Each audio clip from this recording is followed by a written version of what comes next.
Patrymau Iaith diwrnod 5. Rhyddlan a dinbych, mynediad. Day 5 Language Patterns. Your day in Rhyddlan and Denbigh uses units 16 to 21 of the mynediad course. Here's a quick review of the main grammar points and patterns from the units. Rhif 1. Telling the time. A few important things to remember and think about. The concept of time in Welsh is feminine. Therefore, you would say, faint o'r gloch ydy hi. Numbers take a soft mutation after yn when telling the time. Mae hi'n 3 o'r gloch. The important numbers are 1, 2, 3, 4, 5, 6, 7, 8, 9, 10, 11, hanner dydd, hanner nos. 5 munud, 10 munud, chwarter awr, 20 munud, 5 munud ar 20, hanner awr. Past, wedi. 2. E. E causes a mutation. Some examples. Mae hi'n 5 munud wedi 6. It's 5 minutes past 6. Mae hi'n 10 munud wedi 5. It's 10 minutes past 5. Mae hi'n chwarter wedi 4. It's a quarter past 4. Mae hi'n 20 munud wedi 3. It's 20 minutes past 3. Mae hi'n 5 munud ar 20 wedi 2. It's 25 minutes past 2. Mae hi'n hanner awr wedi 1. It's 1:30.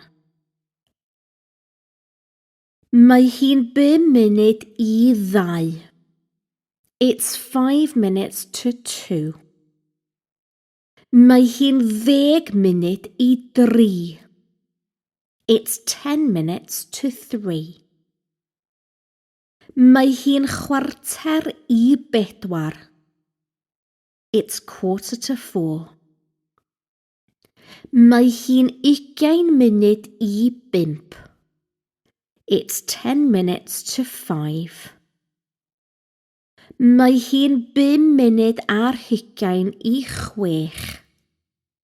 It's 25 minutes to 6. Rhif 2.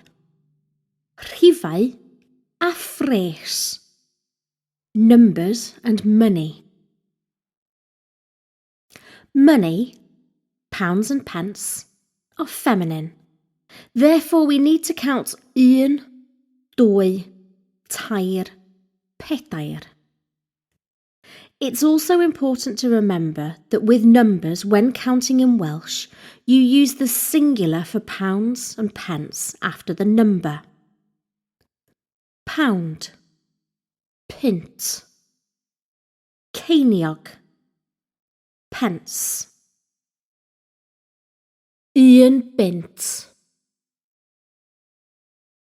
2 bint, 3 pint, 4 pint, 5 pint, 6 ffint.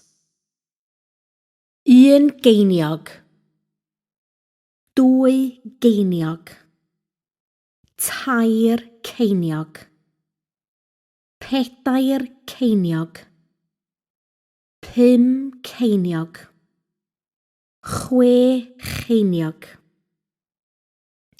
Some other numbers that could be useful. 10, 10. 20, 20. 50, 50. 99, 99. Cant, 100. Mil, 1,000.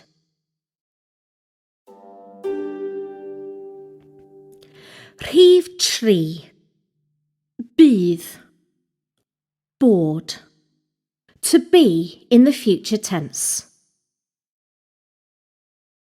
If you want to talk in the future tense about something that will be, then we use the Welsh word bydd, which is a form of the irregular verb bod, to be, and uses yn with verbs and adjectives.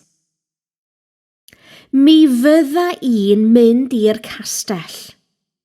I will be going to the castle. Mi fydd hi'n braf yfory. It will be fine tomorrow. Mi fyddan nhw yn Rhuddlan wythnos nesa. They will be in Rhuddlan next week. Mi fyddwch chi mewn trafferth.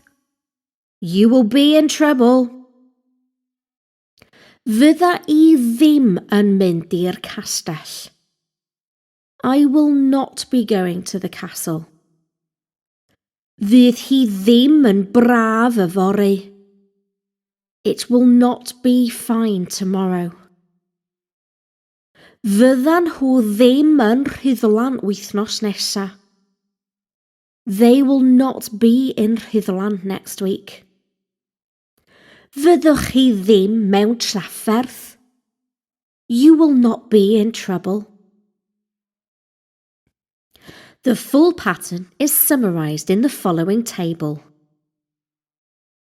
Mi fydda I. Fydda I ddim. Fydda I. Bydda. Na fydda. Mi fyddi di. Fyddi di ddim. Fyddi di. Byddi. Na fyddi. Mi fydd o. Mi fydd hi. Fydd o ddim. Fydd hi ddim.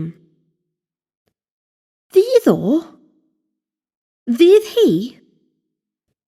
Bydd. Na fydd.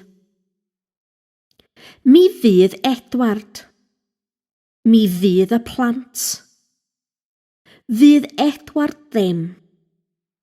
Fydd y plant ddim. Fydd Edward. Fydd y plant. Bydd. Na fydd. Byddan. Na fyddan. Mi fyddwn ni.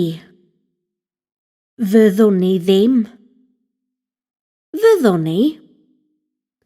Byddwn. Mi fyddwch chi. Fyddwch chi ddim. Fyddwch chi. Byddwch. Mi fyddan nhw. Fyddan nhw ddim. Fyddan nhw. Byddan. Rhif 4. Fy, dy, eich. My, your. Possessions with nouns. When we want to say my something or your something, we use the following pattern. My. Fy plus the nasal mutation on the object, I. For example, fy nghastell I. Fy mrenin I. Your, informal T.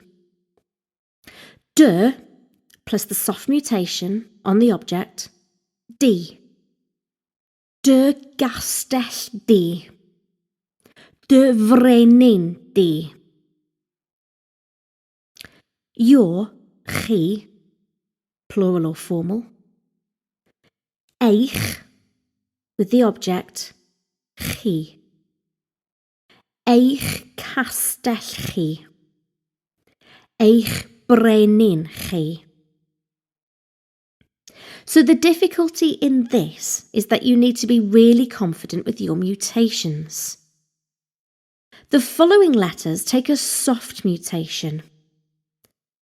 T, k, p, d, g, b, m, r, ll. The following letters take a nasal mutation.